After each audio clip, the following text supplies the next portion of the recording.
ലോക കേരള സഭയുടെ 5ാം സമ്മേളനത്തിന് ഇന്ന് തുടക്കം. ഇന്ന് വൈകുന്നേരം 5 മണിക്ക് തിരുവനന്തപുരത്തെ നിശാഗന്ധി ഓഡിറ്റോറിയത്തിൽ പൊതുസമ്മേളനം മുഖ്യമന്ത്രി പിണറായി വിജയൻ ഉദ്ഘാടനം ചെയ്യും. 125 രാജ്യങ്ങളിൽ നിന്നായി 500-ലധികം പ്രവാസികൾ ഈ പരിപാടിയിൽ പങ്കെടുക്കുന്നുണ്ട്. റിനു ശ്രീധർ തിരുവനന്തപുരം നിന്നും അപ്ഡേറ്റ് ചെയ്യുന്ന വാർത്ത. റിനു പറയൂ.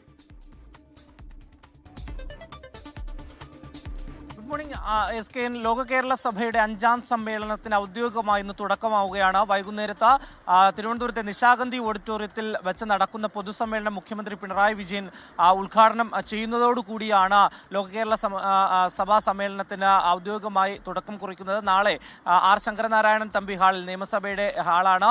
ഈ ഹാളിൽ ഏകദേശം 128 രാജ്യങ്ങൾ, ഒപ്പം നമ്മുടെ രാജ്യത്തെ 28 സംസ്ഥാനങ്ങളിൽ നിന്നുള്ള പ്രവാസി വ്യവസായികൾ, പ്രവാസി പ്രതിനിധികൾ ഇവർ പങ്കെടുക്കും.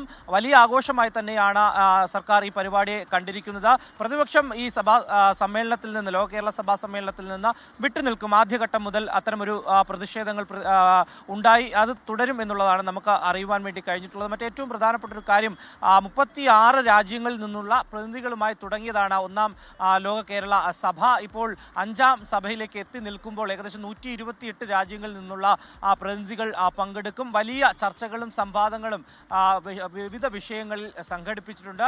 തിരുവനന്തപുരം എന്തായാലും ലോക കേരള സഭയ്ക്ക് ഒരുങ്ങിക്കഴിഞ്ഞു. ലോകത്തെവിടെയായാലും ഏത് സമയത്തും 24 വാർത്തകളും ഓഗ്മെന്റഡ് റിയാലിറ്റി പാക്കേജുകളും എക്സ്പ്ലെയിനറുകളും വിശദമായി കാണാൻ ഞങ്ങളുടെ യൂട്യൂബ് ചാനൽ നിങ്ങൾക്ക് സബ്സ്ക്രൈബ് ചെയ്യാം.